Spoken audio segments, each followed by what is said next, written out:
Olá, eu sou Fabrício Madureira, professor da Faculdade de Educação Física de Santos, que está dentro da Universidade Metropolitana, e hoje, no podcast Unimes, eu trouxe uma pessoa bastante especial para uma conversa de aprofundamento sobre os Jogos Olímpicos.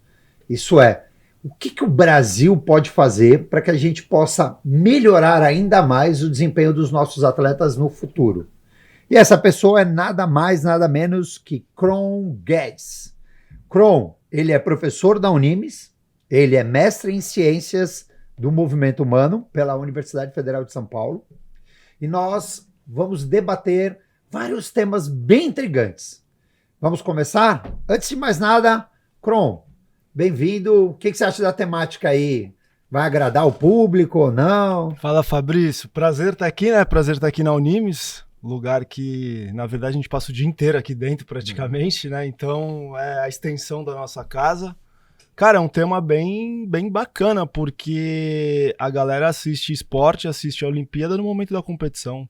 Só que nós que trabalhamos dentro desse meio, a gente sabe o quanto tem o pra trás da competição.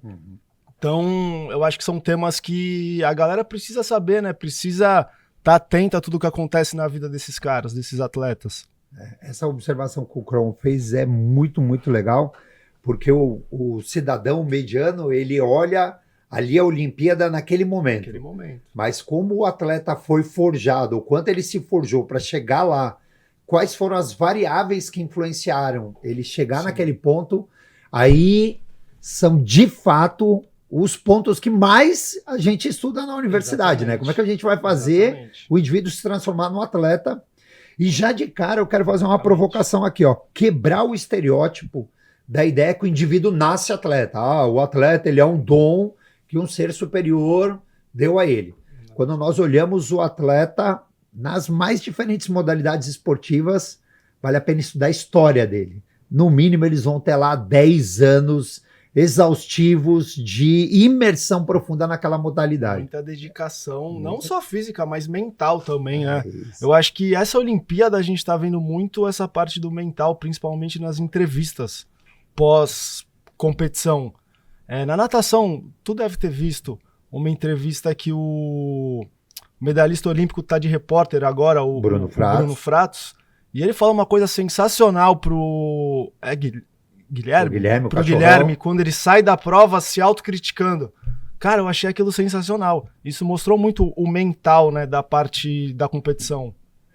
Esse é um exemplo muito legal que você trouxe, já para a gente começar aquecendo, porque o Bruno Fratos, ele foi um divisor de águas, literalmente nessas entrevistas. Sim, como atleta. Ele tem aquela entrevista dele que é sensacional. E aí o repórter pergunta, poxa, você tirou você tá feliz? Ele falou, tô felizão. Não, o atleta lutou para ganhar a prova, ganhar uma medalha, como é que ele vai estar feliz? E nesse momento que você descreve, uma das coisas que mais me marcou é que quando o Guilherme começa a chorar, né? Que o Guilherme teve um feito maravilhoso, ele quebra o recorde sul-americano, ele faz o melhor tempo da vida dele, mas eu estava brincando com os adolescentes na escola, aqui na escola americana, eles estavam discutindo assim, mister, por que ele chorou? Eu falei assim, ele chorou por causa disso. Ele só não pegou a medalha por essa diferença. Aí eles, como assim? A diferença de ele ter ou não uma medalha foi isso? Caramba, foi 0,26. Mas quando o Guilherme começa a chorar nessa entrevista, quando o repórter vai passar para o Bruno, o repórter não passa direto para o Bruno Fratos, porque o Bruno Fratos está chorando também. O Bruno se emocionou como atleta porque ele consegue lembrar a história, né? Tudo que aconteceu para chegar naquele momento. E muitas vezes as pessoas só veem aquele momento. Sim. Então, já começou com o exemplo extraordinário aí do Bruno e do Guilherme. Aliás, a nossa natação tem um desempenho muito legal, onde as mulheres, na história da natação brasileira, é uma das primeiras vezes que elas conseguem um desempenho melhor do que os homens. Isso tudo fruto de um trabalho de base na natação para valorizar mais o desempenho das mulheres na modalidade. Inclusive, eu acho que num quadro geral de medalhas no Brasil, nessas Olimpíadas, pode ser que as mulheres ganhem um número maior do que os homens. Se a gente for observar as possibilidades, eu não duvido nada que isso aconteça. É isso aí. Bom, então vamos começar lá. A primeira pergunta de reflexão, a gente pegou alguns eixos norteadores para esse bate-papo. Então, mais uma vez, a gente não vai olhar necessariamente para o desempenho dos atletas no momento, mas a gente vai olhar o que acontece para que eles possam ter desempenhos maximizados, né? Aliás, antes de mais nada, antes de a gente começar com as perguntas norteadoras, vamos dar um abraço para a Tainara aí. Vamos. A Tainara é uma super parceira, uma atleta do UFC, e ela vem se preparando para voltar ao octógono.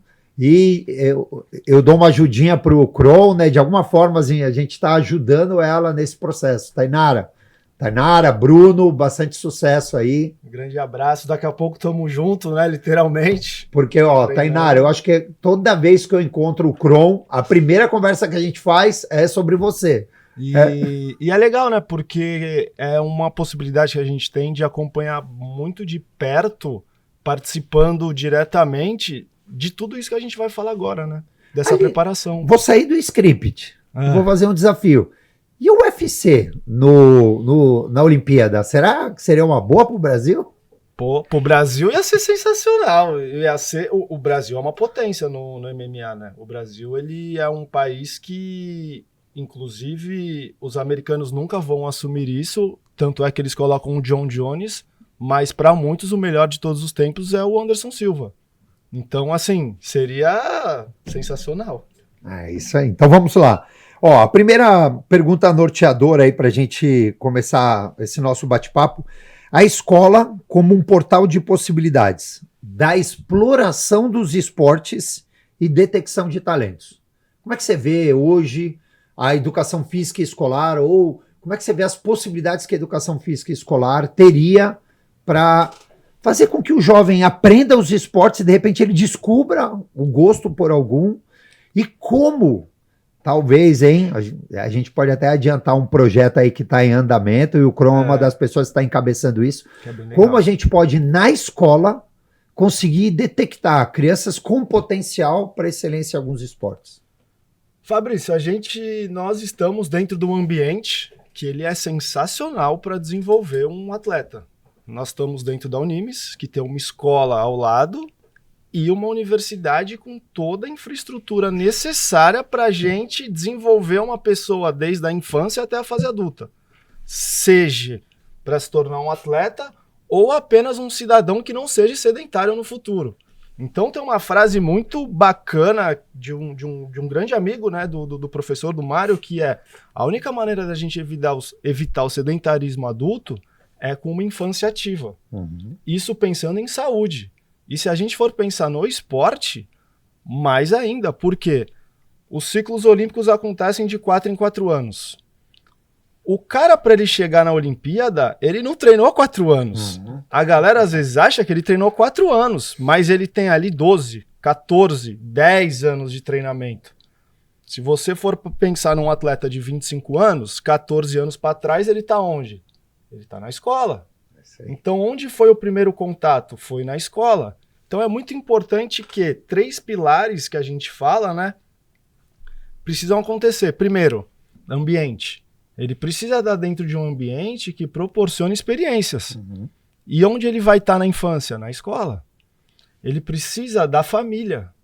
A família precisa criar um ambiente onde ele seja amparado para que ele não perca possibilidades de participar de atividades físicas, exercícios físicos e o esporte.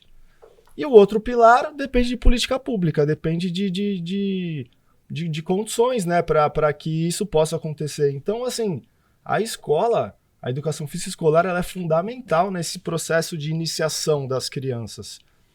E lógico, a gente tem modelos que se mostram mais efetivos para, no futuro, desenvolver atletas de altíssimo rendimento. Então, assim, o ambiente da escola, o ambiente de uma universidade, ele é fundamental para que isso se torne possível. Tanto é que, nos Estados Unidos, tem 3 maneiras, né, de você entrar na faculdade. A primeira tu precisa ser um gênio. É meio difícil de ser um gênio, né? Mas assim, um gênio é muito fora da média. A segunda, tu precisa ser muito rico. Também não é tão fácil ser muito rico, porque a universidade lá é caro. E a terceira, participando de algum esporte. Então, muitos pais, eles têm essa preocupação. Eu quero que o meu filho estude, um caminho é o esporte, eu posso conseguir uma bolsa. E aí a gente pensa no Brasil, né? Esporte, futebol. Cara, tem muito esporte. O cara, ele pode ser atleta de, sei lá, badminton, pode ser atleta de vôlei, de basquete, de... Quantas provas tem no atletismo e na natação? Então, essa preocupação nos Estados Unidos vem desde da criancinha ali para que ela, se não se tornar um atleta de altíssimo desempenho, tenha a possibilidade de entrar numa universidade. E ó, eu acho alguns pontos decisivos aí, quando a gente traz essa reflexão sobre a escola, é que a escola, como um ambiente que vai abrir possibilidades para a criança, ela precisa ter uma matriz curricular que favoreça isso, né? Em particular, quando você deu esse exemplo aí da escola americana, nessa relação com o Nimes, a escola americana, ela não segue o modelo BNCC, ela segue o modelo K12, que é o modelo americano. Nesse modelo americano, as crianças têm aula de educação física e elas são incentivadas a praticar clubes esportivos. E aqui o leque dos clubes esportivos é assim, tem cheerleaders, tem o futebol americano, tem vários tipos de luta, tem a natação de águas abertas, que é uma coisa forte, né? Em particular, eu sou o head coach da equipe de águas abertas. E do projeto também. Do projeto da escola. E do projeto que você vai falar ainda, que você ainda vai abrir aí um pouquinho mais, a gente vai discutir um pouquinho mais essa ideia da relação do projeto entre a Faculdade de Educação Física e a escola americana. Mas quando você abre o leque de possibilidades, aumenta a probabilidade de um indivíduo se descobrir. Sim. Porque se eu pudesse só colocar um quarto elemento aí, você falou sobre o ambiente. Né, oferecer condições para que ele descubra, a família como um aporte decisivo, políticas públicas, e a gente vai discutir também um pouco disso, mas existe uma variável que a gente não consegue detectar como disparar esse gatilho. Ainda parece isso ser o acaso, mas que é a pessoa querer, a criança querer. Então é muito legal, quando parece que uma das variáveis que possibilita isso é você favorecer possibilidades para ele. Sim. De repente ele olha, ele faz aquela modalidade, curtir, né? Se a gente pegar a nossa maior imagem, a gente tem vários exemplos no atletismo que a gente poderia pegar atletas que literalmente foram descobertos porque abriram possibilidades. E ele vai lá, realiza aquilo, se entende como diferente da média, e ao se entender como diferente da média, disparou o gatilho. Eu gosto de fazer isso. Eu vou fazer isso. A escola americana, ela tem isso como um eixo muito forte da escola, que é abrir possibilidades para as crianças conhecerem diferentes modalidades. E essa união, se você pudesse fazer um mergulho um pouquinho maior aí, nessa ideia desse projeto que a gente quer montar, junto com o Gilmar, e a gente tem, eu não vou me perder em nomes aqui, porque são vários professores que estão envolvidos, seja os professores da escola e os professores da faculdade com esse projeto. O que você poderia falar um pouquinho mais desse projeto? Que é um sonho do Gilmar, não é? Sim. Cara, esse projeto, ele é um projeto que... A ideia é uma identificação de talento a longo prazo, na verdade, né? Então, o que a gente quer fazer? A gente quer fazer o que as grandes potências esportivas fazem há muitos anos, que é, na escola, tentar mapear crianças que podem, no futuro, se tornar um talento. Só que, para que isso aconteça, a gente precisa de uma avaliação sistemática ao longo dos anos, a gente precisa de possibilidades para que essas crianças se desenvolvam, oportunidades, e aí entram questões interessantes. Por exemplo, legal, a criança da escola particular, pode ser que ela tenha uma alimentação melhor, pode ser que ela tenha uma estrutura melhor, mas será que ela tem o tempo de brincar na rua, que é onde normalmente as crianças desenvolvem as capacidades físicas nos períodos mais sensíveis? Aí pode ser que a escola pública leve uma vantagem ou não, então a gente não sabe.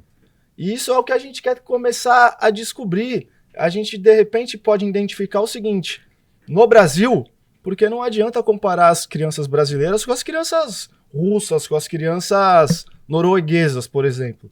Mas no Brasil, de repente, os atletas que foram para a prova de 100 metros rasos, com 10 anos, corriam para tantos segundos. Com 11 anos, corriam para tantos segundos. Com 12, 13, corriam para tantos. E aí a gente observa o seguinte: uma peneira de futebol tem 2.000 crianças. Dessas 2.000 crianças, 100 passam para o dia seguinte. Ou seja, já perdemos 1.900. Dessas 100, 10 são convidadas para treinar com o clube. Dessas 10 fica uma, quando fica. Então a gente perdeu 1.999 crianças que poderiam ter uma média ali que, cara, tá dentro do que o cara do alto rendimento correu com 10, com 11 anos. Só que o esporte do atletismo não foi apresentado para elas. Então a ideia é que a gente vá de maneira sistemática ao longo do tempo, avaliando, descobrindo possíveis talentos, né? Porque, Fabrício, cara...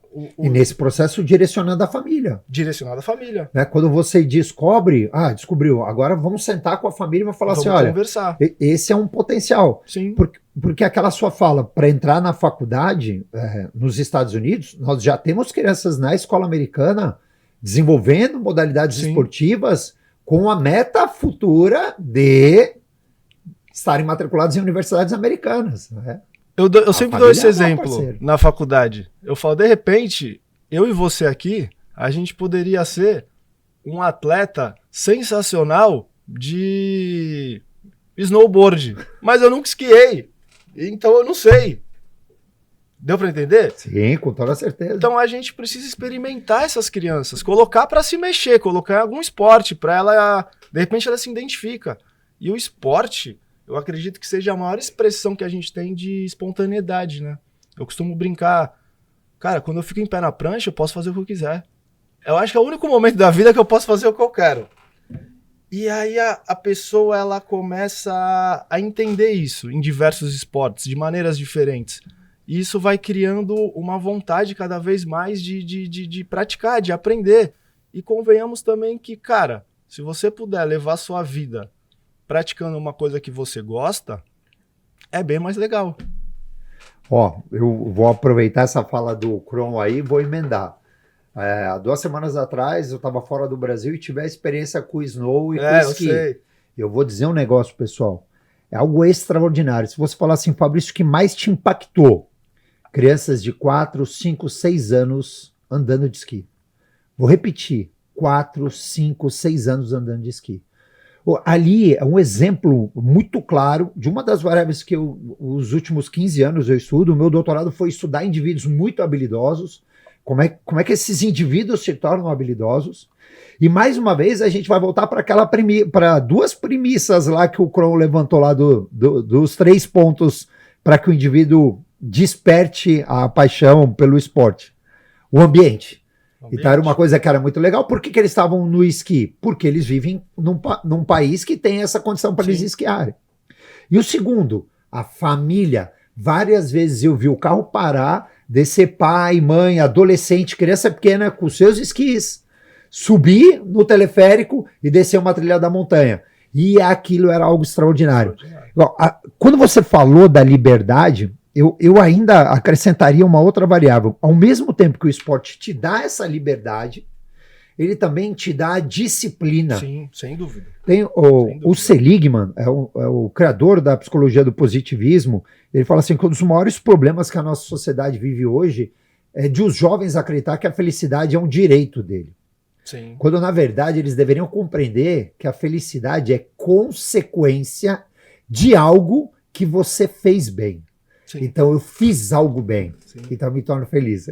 E o surf é um exemplo muito claro disso, né? O meu filho, hoje com 20 anos, o Joe, que é aluno aqui da faculdade, às vezes a gente está surfando, ele vai lá e dá uma manobra, e quando ele dá a manobra, a primeira coisa que ele olha, quando a manobra foi boa, ele olha e fica buscando alguém que ali, viu, né? E aí quando ele viu que eu vi, aí ele fala, tu viu? E aí você vê a felicidade. A felicidade, ela é consequência de algo que você fez bem. E aí eu diria assim, papais e mamães que estão assistindo aqui, ou quem tem crianças pequenas, quem tem filhos adolescentes, as evidências são muito fortes para isso. Nós precisamos mudar uma cultura. É legal a gente entender historicamente, desde a Segunda Guerra Mundial, por que o mundo mudou esse conceito de felicidade, mas que a gente precisa dar um passo para trás. Felicidade é consequência, e consequência de algo que você dedicou. Sim. Não é um direito. E aí, esse seria o exemplo do Snow. E eu só, uma reflexãozinha, quando o Krohn falou sobre as crianças brincarem, na aprendizagem a gente chama isso de prática deliberada. Sim. Então hoje é muito comum, e tem um estudo nosso da faculdade, foi bastante interessante para isso. A gente investigou crianças praticando vários esportes, e os alunos concluíram que aquelas crianças que praticavam vários esportes, elas não eram mais habilidosas do que a criança que praticava um esporte. Um só. Só que aí é muito legal quem está nos ouvindo e nos vendo entender o seguinte: qual o contexto do praticar vários esportes? Eram aulas de 40 minutos, uma vez na semana. Isso, gente, não é praticar esporte, que fique bem claro. Então, em 40 minutos, o tempo que o professor tem para desenvolver qualquer trabalho, a gente nem poderia caracterizar isso como esporte. Então, o que eu gostaria de provocar em vocês, quando o Krohn falou da prática deliberada ou do deixar brincar, vou fazer uma provocação aí. Já encontrei várias vezes o Krohn saindo do trabalho, pegar a prancha. Então, quem é de outra cidade não conhece o que é Santos. Santos aí tem um playground maravilhoso que é a praia. Então, existe um slogan aqui da cidade: Santos é um ovo. E a gente se encontra, e já aconteceu, vou dar um exemplo aqui de um dia de muito frio. Eu estou passeando na praia com um dos meus filhos, cruzei com o Krohn, e o Krohn saindo da água lá, tremendo. Krohn, valeu a pena aquele dia, o surf ou não?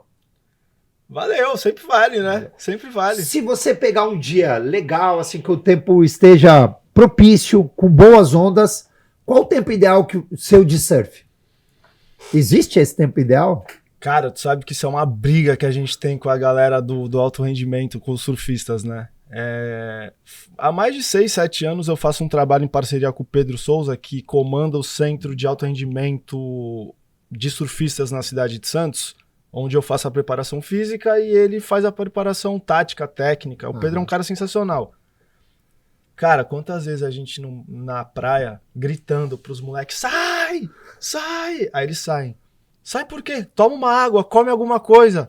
Não, mas o mar tá muito bom. Falei, cara, tá bom, mas calma, come alguma coisa. Porque não quer sair. Krohn, pra quem tá nos ouvindo aqui e vendo, se você pudesse, porque talvez ele não tenha ideia da dimensão matemática. Você tá falando disso 1 hora de surf?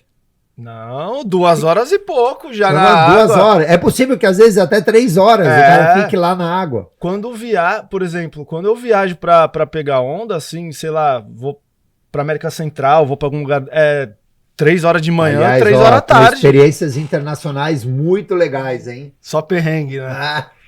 3 horas de manhã, 3 horas da tarde. À noite, quando tu das 7 horas da noite, tu tá brigando pra não dormir, pra não acordar 2 horas da manhã, porque tu tá todo dolorido. Então a gente tem essa preocupação com o alto rendimento, né, com esses atletas. A bateria dura 30 minutos. Então o que a gente tenta fazer? Que eles performem da melhor maneira possível dentro de 30 minutos. Hoje em dia a gente faz treinos em blocos de 30 minutos. 30 sai, 30 sai. Mas a galera recreativa tem um estudo que mostrou que a média é 90 minutos. É isso aí. 90 minutos. E para quem não entende, quem é cachaceiro vai saber o que eu vou dizer aqui. O cachaceiro tá na mesa do bar e diz assim: só a última. Isso existe no surf, ou Krohn? Existe. Só que aí quando tu fala que tu vai pegar a última, ela nunca vem. Aí tu fica mais meia hora lá. Tu fala assim, só a última onda, a última onda. É muito legal. Às vezes eu com o Joe, a gente fica lá pegando onda e depois fala assim, ó, eu vou sair, vou pegar a última. Aí a última já não veio uma onda legal. Aí pronto, você volta, mas não, só mais uma. Mas até o final da tarde.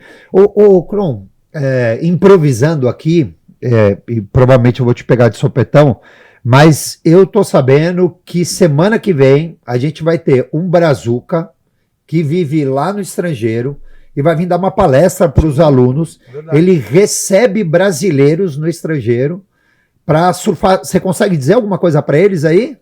Ou foi de sopetão que eu te peguei? Não, eu sei mais ou menos. Ele treina essa galera, ele faz um trabalho de apneia. E as pessoas podem vir aqui assistir essa... podem vir a assistir, palestra é aberta. É aberta. E ele é um cara que lá no Havaí, ele mora no Havaí, ele é muito respeitado por esse trabalho que ele faz, né? Porque para você surfar ondas grandes, mas grandes de verdade, não adianta só tu saber surfar, tu tem que sobreviver se tu cair. Então ele ensina esse trabalho mental de quando você tá embaixo d'água, controlar a respiração, você aprender a não se desesperar. Isso é uma coisa que realmente faz uma diferença muito grande numa situação dessa. E ele faz sobreviver em vários sentidos, né? Você vários sentidos. interpretar o contexto social do Havaí. Sim, é. Os surfistas havaianos. Não é nada muito amigável. Mas é bem legal. E ele ajuda, quer dizer, ele cria a condição para que a pessoa possa potencializar o surf sim. dele. E é bem legal. E esse link aí foi feito com o ex-aluno aqui da FEFES, ex-professor aqui da FEFES, o professor Dr. Marcelo Danukalov, aliás, um cara ímpar, e que o filho dele, né, o Noah, foi para lá, teve essa experiência, e a gente está trazendo aqui na Faculdade de Educação Física, semana que vem, como aula de abertura para esse bate-papo. Então, vamos lá. Se eu pudesse dar o próximo passo... Quer falar alguma coisa? Não? Sabe o que eu ia falar, Fabrício? Por favor. Eu ia te colocar agora numa situação e eu tenho certeza que você vai me responder. E se eu não responder, o que eu imagino. Cara, a gente falou agora de tudo que o esporte ensina, né? E desse momento atual que a gente vive na sociedade de você tem que ser feliz, você tem que ser bem-sucedido, você tem que ser igual a pessoa que você vê na tela do seu celular. E isso é uma realidade que é totalmente fora e as crianças hoje em dia são induzidas a achar que tudo vai dar certo na vida. Fabrício, eu tenho certeza que em algum momento seu na natação, nessa história gigantesca que você tem dentro da natação, você foi participar de uma competição e você percebeu que você não vai ganhar todas.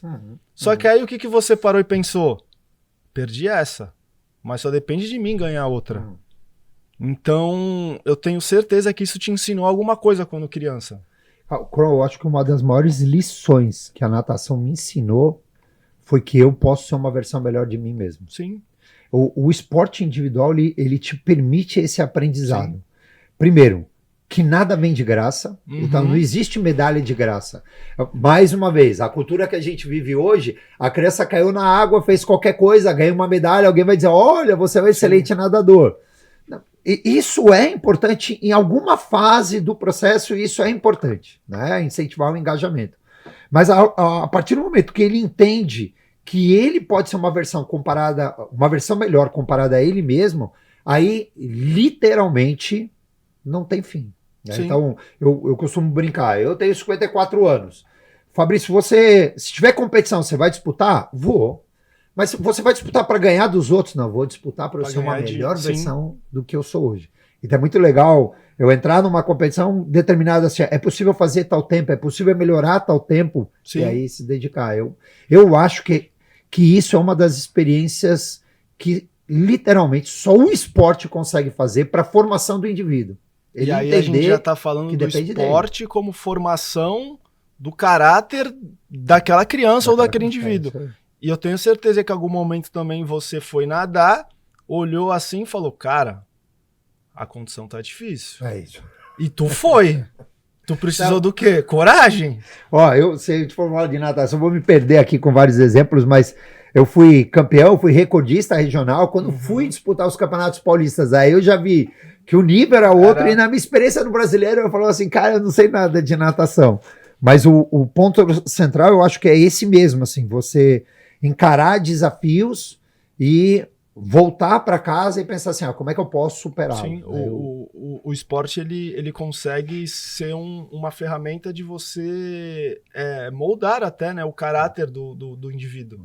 Você vai precisar de coragem, você vai precisar de determinação, você vai precisar de resiliência, você vai ter um espírito, mesmo em esportes individuais, um espírito de ajudar ao próximo, né? Tanto é que a competição de ginástica artística que aconteceu ontem, que a Simone Biles foi campeã, cara, você via que elas estavam competindo uma contra a outra e uma aplaudia a outra, e assim acontece no skate, por exemplo. O skate eu acho que é o esporte que mais representa isso, que vocês são adversários no esporte, mas não inimigos. E é bem legal, porque você vê a galera do skate torcendo quando o outro acerta. É isso aí. Então, cara, eu acho isso... São coisas fundamentais que se eu fosse um pai, eu ia querer que o meu filho aprendesse. É isso aí. E de repente eu introduzindo ele num esporte, ele vai aprender isso ali vivenciando. Eu acho sensacional, cara. Isso é muito legal. E a gente tem vários exemplos disso, da Rebeca com a Simone Biles, Sim. né? E turma. Eu sou um apaixonado por biografia. Se alguém tiver assim, vontade, vá ler a história da Simone Biles. A Simone Biles, ela foi adotada pelos avós, a mãe usuária de droga, o pai preso. Como é a história de vida? A própria Rebeca, né? A história da Rebeca, 2 horas para chegar no ginásio para treinar, né? Às vezes a pessoa diz para mim aqui, pô, Fabrício, não consegui vir treinar, porque, pô, tá dando 30 minutos. Cara, ela como criança, 2 horas pegando o ônibus para chegar no local para treinar.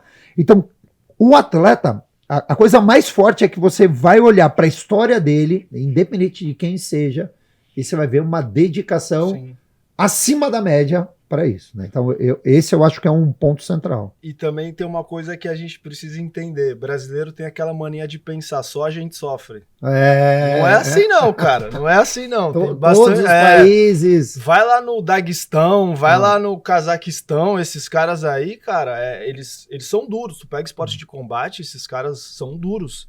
Porque a vida ensinou eles a serem duros.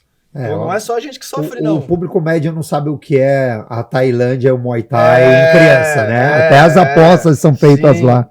Então... Mas se eu pudesse pular aí para a nossa próxima linha, será que para a gente despertar a paixão, né? É uma coisa que na área de licenciatura eu ouço muito, né? A gente vive, mais uma vez, voltando para aquela ideia de que estamos vivendo uma geração que sempre tem uma desculpa pronta para dar. Sim.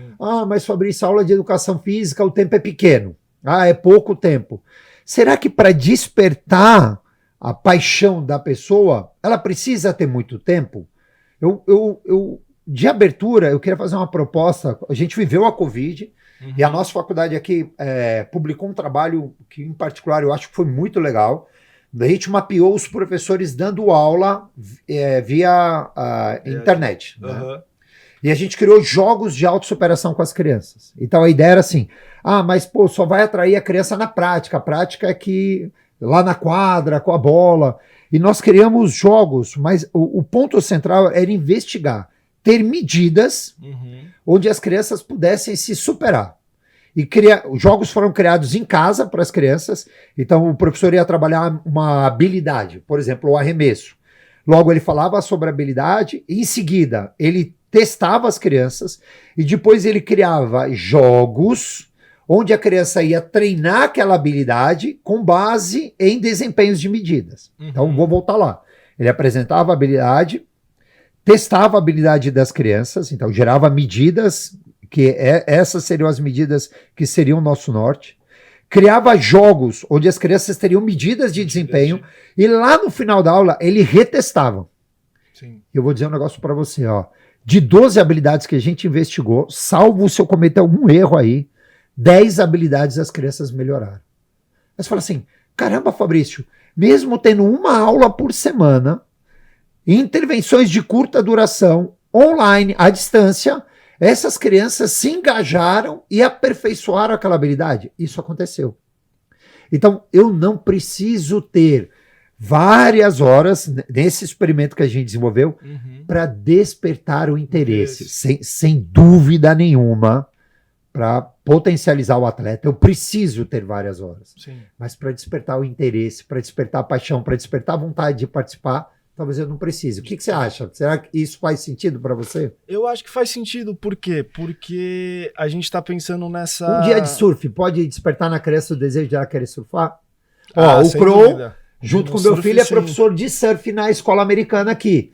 Não sei quantas escolas conseguem ter o surf dentro da escola, Mas o Crow e o Joe davam aula, eu ficava acompanhando eles lá da janela. E eu ouvi, cara, uma coisa bem bacana nesse tempo.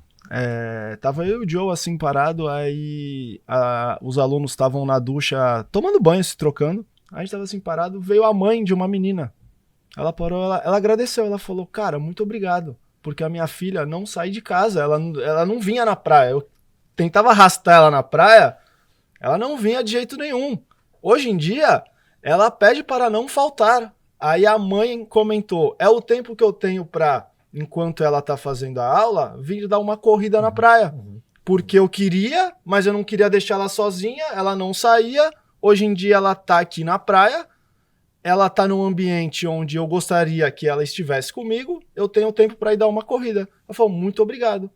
E eu e o Joe, a gente surfa desde criança, há bastante tempo. Aí eu olhei para ele e falei, cara, a gente não tem noção do quanto é legal ficar em pé na prancha. Tipo, só ficar em pé na prancha. Isso. Pra gente é muito normal, mas para as pessoas que não praticam, é uma experiência que, cara, elas nunca vão esquecer. Se tu for lá na escolinha do Cisco, tem idosos de 80, 70 anos. Aliás, uma das cenas mais lindas, de manhã cedinho. Estão todos eles com aqueles pranchões indo pra água. Tá, e assim, aí a gente pensa, 1 hora, fez uma atividade de 1 hora, de 40 minutos. Legal. Só que quanto tempo depois ela não ficou pensando naquilo que ela fez e a gente não sabe?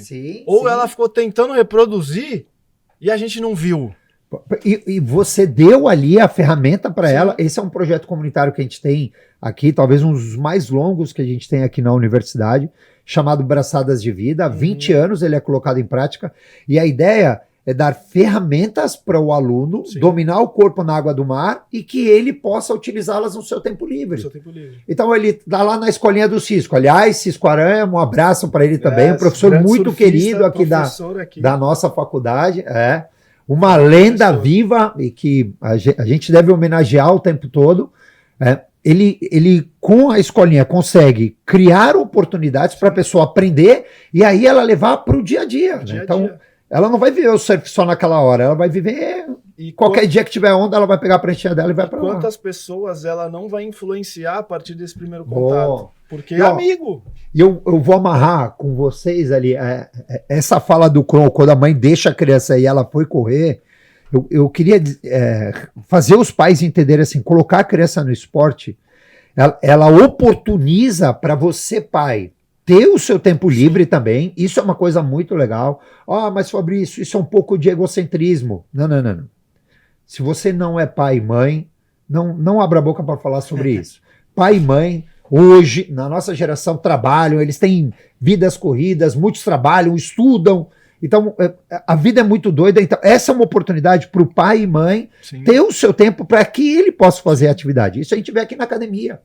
A maioria dos nossos horários, eles são combinados para que a criança esteja nadando, o pai fazendo musculação, a criança nadando, a mãe está fazendo hidro, eles poderem combinar essas ações. A gente venceu 2 vezes, né? São 2 pessoas tirando aquele tempo sedentário. Então são 2 vitórias. E eu vou lançar um outro desafio. A nossa faculdade foi premiada no Congresso Internacional esse ano com a Bia. A Bia desenvolveu um trabalho onde os pais, era uma provocação que a gente tinha, era olhar ali na piscina e ver os pais mexendo no celular. Parados, isso eles estavam acompanhando as crianças, mas estavam mexendo no celular lá. Isso eles deixavam as crianças e ficavam em tempo sedentário. Aí o que nós fizemos? Criamos estratégias agudas para que os pais incentivassem, os pais participassem da aula. Incentivassem as crianças a fazer. E o que aconteceu, papai e mamãe, olha o tamanho do seu impacto aí. 20% do desempenho das crianças foi maximizado com a participação dos pais na aula. Um simples olhar, nesse caso o que a gente estudava era motivação, os pais motivarem as crianças. Agora que você comentou, eu lembrei de uma pesquisa que eu até apresentei nos cursos do Almir, da Liga Submit. No projeto Impulso, que a gente vai falar daqui a pouco, apoiado pela Liga Nescau, né? Que, então, a gente tem uma iniciativa de uma grande empresa apoiando um projeto comunitário e ganhando dimensões extraordinárias. A gente já vai falar sobre isso, mas que a ideia do projeto é bem bacana também. Mas eu lembrei do seguinte, eu tava preparando a aula, montando a aula, e eu me deparei com um trabalho bem bacana, que ele falou sobre as possibilidades da criança ser obesa de acordo com os pais. Então, por exemplo, pai obeso, a chance é mais de 50%. Quando pai e mãe são obesos, a chance da criança se tornar obeso é para lá de 70%, 80%. Não lembro agora exatamente. E quando nenhum dos dois são obesos, né? Essa chance cai para menos de 10%. Então o pai influencia diretamente no filho. Hoje uma expressão muito utilizada são os ambientes obesogênicos, né? Sim. São os ambientes que favorecem o comportamento dos pais, não só a estrutura do pai, o fato do pai ser obeso, mas a obesidade é uma sobrecarga crônica. Então a tendência é o pai ser letárgico, o pai não se envolver muito com a atividade física, não se alimentar de forma adequada, e isso, de certa forma, vai acabar influenciando. Aí, você já amarrou nesse exemplo para uma provocação que eu faço o tempo todo com os alunos na faculdade. É possível a escola romper os muros, a educação física, romper os muros da escola e atingir a família? E quando você traz esse exemplo, eu vou lembrar de uma situação aqui, eu brincando com o Enzo na praia, acho que o Enzo tinha uns 8 anos, nós temos um projeto chamado Magic Runners, Sim. que é um projeto onde as crianças têm um evento de corrida, mas não ganha quem corre mais rápido, ganha a criança que consegue controlar melhor o ritmo, né? Uhum. Que essa é uma habilidade, portanto, deve ser aprendida, ninguém nasce com habilidades. Todas as habilidades, quando vocês veem as ações esportivas, o indivíduo não nasceu com aquilo, ele tem que aprender.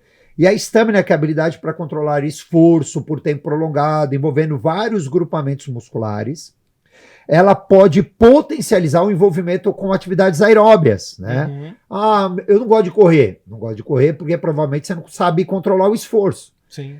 E eu lembro que nesse dia eu estava brincando com o Enzo na praia, e daqui a pouco eu vejo uma cena que para mim era incomum, que era uma criança também pequena correndo com o pai. Uhum. E o pai, de certa forma, um pouquinho fora de forma. E o pai correndo, e aí eu fui ver, eles foram se aproximando, quando eu olhei, eu reconheci como uma família que faz parte do nosso programa de educação física. E o pai logo olhou para mim e falou assim: poxa, Fabrício, olha o que você me arrumou. Aí o que o pai estava fazendo? Uma das provas é o pai correr com a criança. Sim. Mais uma vez. Não é correr quem corre mais rápido. Mas eles aprenderam a controlar o ritmo juntos. E aí o pai estava treinando fora do horário de treino com o filho para eles aprenderem a controlar o ritmo. Olha que bacana. Esse é o exemplo. A educação física pode romper os muros da escola? Pode. Com certeza. Pode conseguir atingir a família? Que tipo de exemplo você pode imaginar onde o professor de educação física poderia influenciar a família para engajar mais as crianças? Eu acredito que com projetos como esse, onde você coloque desafios que as crianças têm que cumprir tarefas e você chama a família para participar. Eu estudei numa escola que tinha Olimpíadas. Show. Tipo, Olimpíadas... Aliás, aqui na escola americana as crianças querem parar tudo aqui só para fazer isso. A melhor coisa. Não pode ter aula. E tinha uma competição bem legal, cada um vestia uma cor, a sua classe, e enfim. E a gente tinha que cumprir também tarefas, além dos esportes da Olimpíada em si, né? Que aí entrava... Tinha até atletismo. Eu era mó bom nos tiros de 50 metros. E aí você tinha que cumprir coisas em casa também. Então, assim, a minha classe, terceiro B. Alguém ia ter que fazer alguma tarefa com o pai, não sei aonde. E tinha que se virar porque valia ponto. Legal. E era muito legal. E outra coisa também que eu percebo aí já na academia, no ambiente da academia. O pai leva o filho. Criança. O pai tá treinando. O filho tá do lado imitando todo o movimento que o pai tá fazendo. É isso aí. E aí, a gente já começa a perceber que o filho começa a gostar. E aí ele começa a vir. Nessa brincadeira, Fabrício, eu arrumei pra minha cabeça uma aula de treinamento funcional para crianças lá. Que eu olho assim e eu falo, meu Deus do céu, eles vão destruir tudo.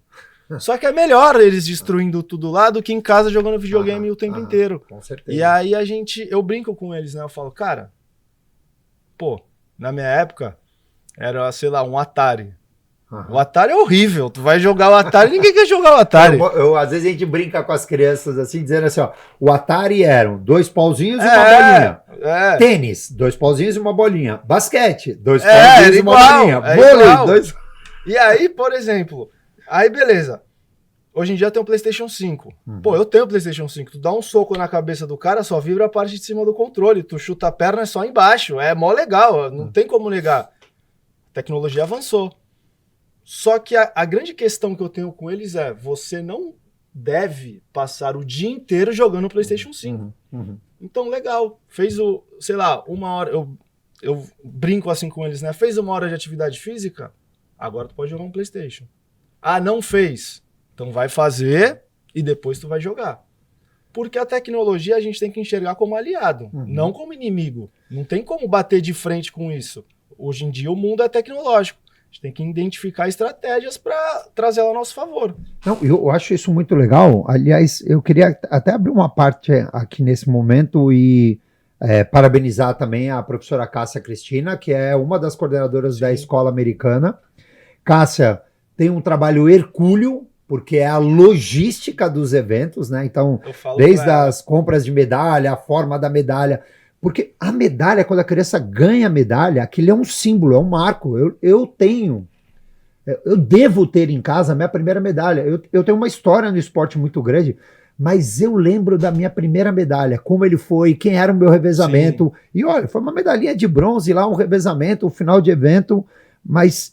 A Cássia, ela se preocupa com tudo isso e é muito legal quando nós acabamos os eventos aqui na escola e os pais veem, caramba, eu acho que despertou no meu filho. Então, uma participação numa Olimpíada escolar, não necessariamente, eles foram disputar os jogos escolares, mas uma Olimpíada interno, dentro ali, um evento interno, é capaz de disparar o gatilho da criança do gosto pela prática. E aí o que começa a acontecer? Uma cascata de reações, né? Por exemplo, gostei, legal, fiquei em 5º, beleza, ano que vem eu quero melhorar.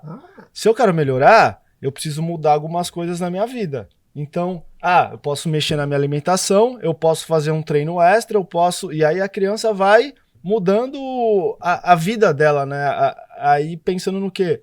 Em melhorar naquele esporte, que naquele gatilho inicial, numa atividade dentro da própria escola, às vezes competindo contra amigos, ela teve um resultado X, mas ela quer um resultado Y. E aí você vai iniciando, né? Assim, não com segundas intenções, mas você vai iniciando essa criança no esporte.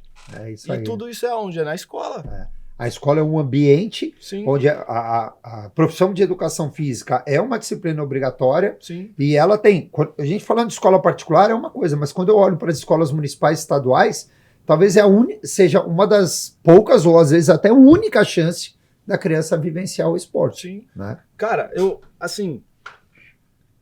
tem coisas que são complicadas de falar, mas, na minha opinião, na minha sincera opinião, para mim, uma modalidade em específico esportiva, ela tinha que ser igual à aula de matemática, de português, de história e geografia, que, na minha opinião, é o atletismo.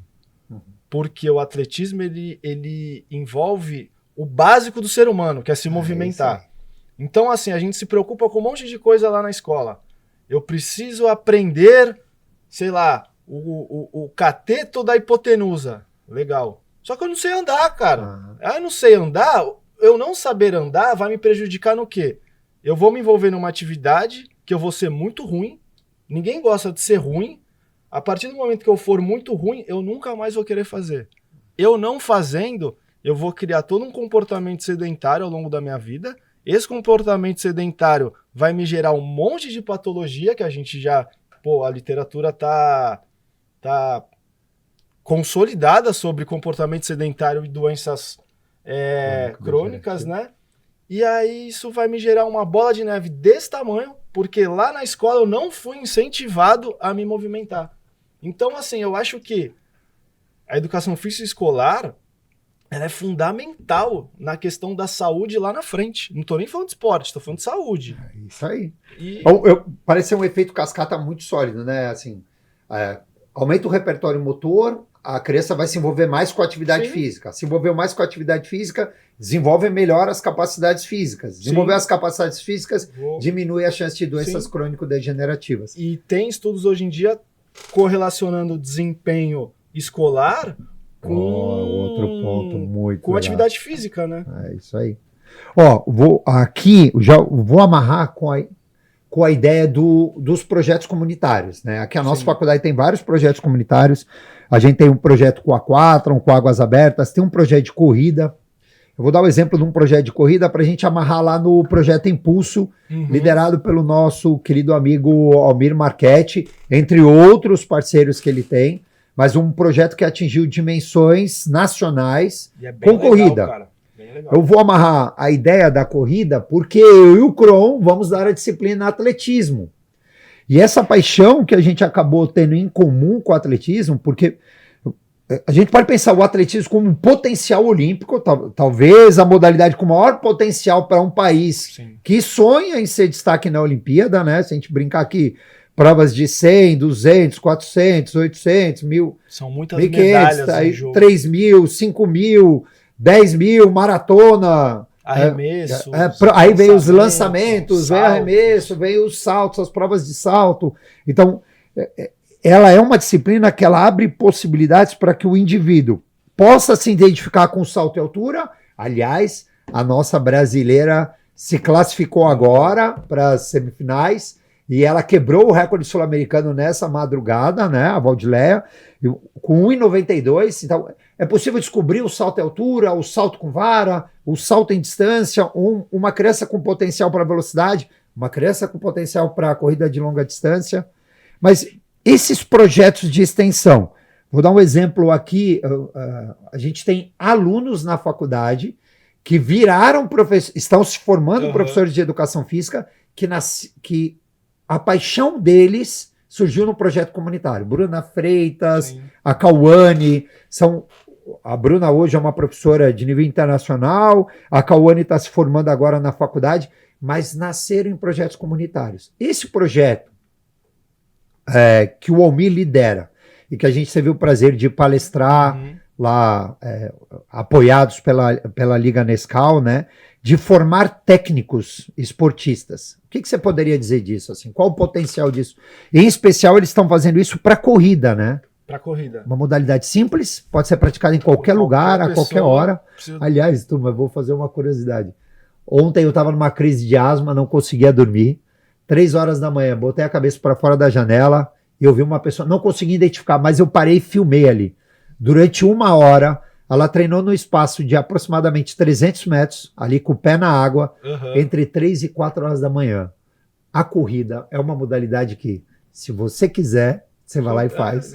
Precisa de um tênis, mas na verdade, se ela for extremamente descalça, necessário, nem do tênis tu precisa. O que você acha desse projeto aí, que um dos grandes líderes é o Almir? Eu acho fundamental, porque o treinador, né, ele é uma pessoa que ele tem um olhar diferente sobre aquela modalidade. Ele é uma pessoa que ele enxerga um potencial onde outras pessoas não enxergam. E a partir do momento que você enxerga esse potencial, você tem que saber lapidar esse potencial.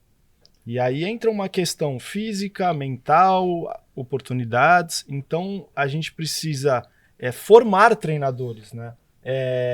Da mesma forma que a gente precisa do material humano para encontrar competidores, a gente precisa do material humano para encontrar treinadores. Treinadores que tenham a possibilidade, tenham a capacidade de formar campeões no futuro. Então, vou dar um exemplo. Aqui na faculdade tem um projeto social que não acaba sendo da faculdade, né? Mas a gente tem uma escola de boxe aqui dentro da faculdade, do Felipe do Moledas. Aliás, outro abração, né? Felipe Moledas, nosso aluno, licenciatura, bacharelado, apaixonado pelo boxe, licenciatura, estudou boxe com criança, bacharelado, forma um programa para treinamento de boxe voltado para a saúde. Treinador de uma das 2 campeões mundiais de boxe brasileiras, né? Que é a Rose. O Felipe foi treinador dela. E ele tem uma academia aqui na faculdade. É isso aí. E ele tem um projeto social. Aliás, venham conhecerem. A aula é apaixonante, hein? E reformou, ficou bonito pra caramba, cara. E ele, nesse projeto social, ele traz as crianças para treinar em boxe. E, cara, hoje em dia tem um atleta lá chamado Luiz Pena que faz parte da seleção. Ele ainda não é a seleção principal, porque não tem nem idade para isso, na verdade, mas é um talento que foi descoberto aqui, que o Felipe observou nas aulas de boxe comercial e falou, vem aqui, vem nesse horário aqui que é um horário de competição. Por muito mérito do Pena, hoje em dia, ele tá frequentando a seleção. Só que se não existisse o Felipe, com esse olhar clínico entre tantas pessoas ali treinando no comercial, o Pena não seria descoberto. Então a gente precisa formar treinadores da mesma forma que a gente precisa do material humano de atletas. Sim, eu costumo brincar assim. Vou dar um exemplo da natação. A natação, em muitos lugares do nosso país, ela virou entretenimento para as crianças, né? Passatempo, tudo divertido. Mas a natação a gente detecta talentos lá. Eu tenho um grupinho de 4, 5, 6 anos. Você vê ali, ó, tá nadando, eu vou até brincar aqui, tem o Luigi, junto com o irmãozinho, o Romeu mais velho joga futebol, o Luigi gosta da natação. Mas eu já peguei o pai e a mãe e falei assim, olha, pode olhar com cautela, até brinca. Esse aqui é o Caleb Dressel. Ele, ao acaso, acaba coordenando de uma forma muito legal. Por exemplo, o nado borboleta, e ele curtiu isso, né? Sim. Então ele gostou, disparou o gatilho nele. Vou fazer uma provocação para quem está nos assistindo.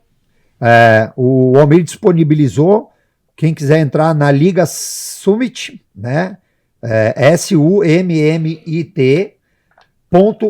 plataforma, vários cursos para formação de técnicos gratuitos. E tem bastante aula, é mó legal. Eu tava vendo a plataforma depois que eu dei aula, eu falei, pô, tem um monte de aula aqui que eu vou assistir, cara. Em particular, William Urizi, ex-aluno daqui da casa, 1973, técnico da seleção brasileira, está lá com palestra, o Kron está lá com palestra, eu estou com palestra, e essas palestras têm como objetivo central ajudar pessoas a inspirar crianças pelo amor pelo esporte. Amor pelo esporte. Eu acho que o meu pai vai dar aula lá também. Aí. Eu acho que ele vai dar... Mas quem é seu pai? Nem sei. O Gilmar. O Gilmar é a lenda da musculação, né? Então... eu acho que ele vai dar aula lá também. E é por acaso, não por acaso, né? O nosso coordenador aqui da faculdade, com muita honra. Também foi meu professor, né? Kron, estamos chegando aqui ao final. Só como último tema, assim, se a gente pudesse fazer uma provocaçãozinha assim, de brincadeira, assim, para despertar as pessoas. Uma curiosidade da Olimpíada. Um lance da Olimpíada que para você foi muito curioso. Fabrício, para mim a imagem da Olimpíada é a foto do Medina. Pode até não ganhar, mas aquela foto foi sensacional. Mas por que eu digo isso? Porque há 10 anos atrás, há 15 anos atrás, há 20 anos atrás, quando eu passava com uma prancha embaixo do braço, ou quando o moleque tava lá na pista andando de skate, ele era tudo, menos atleta. Ele era qualquer coisa que tu possa imaginar, menos atleta. E hoje em dia, cara, são as modalidades que mais atraem o público. Se você vê visualização durante as competições de surf, durante as competições de skate, é as que batem o maior índice de pessoas assistindo. A criançada gosta de assistir esses esportes. A Raíssa Leal pode ser a nossa maior representante das Olimpíadas. Na última eu tenho certeza, nessa talvez de novo. Até no último podcast, eu até falei, falando da Raíssa, eu falei assim, uma vez conversando com um grupo de amigos, ela nasceu com esse dom. Aí eu olhei para eles e falei assim, nada. O que é isso que vocês estão dizendo? Não, olha, Fabrício, ela ama, ela flui. Eu falei, você já subiu no skate? Não. Cara, ela já caiu pra caramba, ela já se machucou pra caramba. O que vocês estão pensando? Que o atleta recebe um dom assim e tudo é mil maravilhas? Aí você aprende a amar aquilo, né? E eu acho que eu fico muito feliz quando eu vejo hoje em dia o que um Gabriel Medina, um Felipe Toledo, um Ítalo Ferreira fez, uma Raíssa, um Pedro Barros por esse esporte. A história do Chumbinho, do que aconteceu. Do Chumbinho, de superação. Tem que pegar o Chumbinho, a superação dele para a Olimpíada. Para chegar lá. Eu acho que isso é uma impulsão para adolescentes, né? Entendeu? O cara sofre. Quase morreu.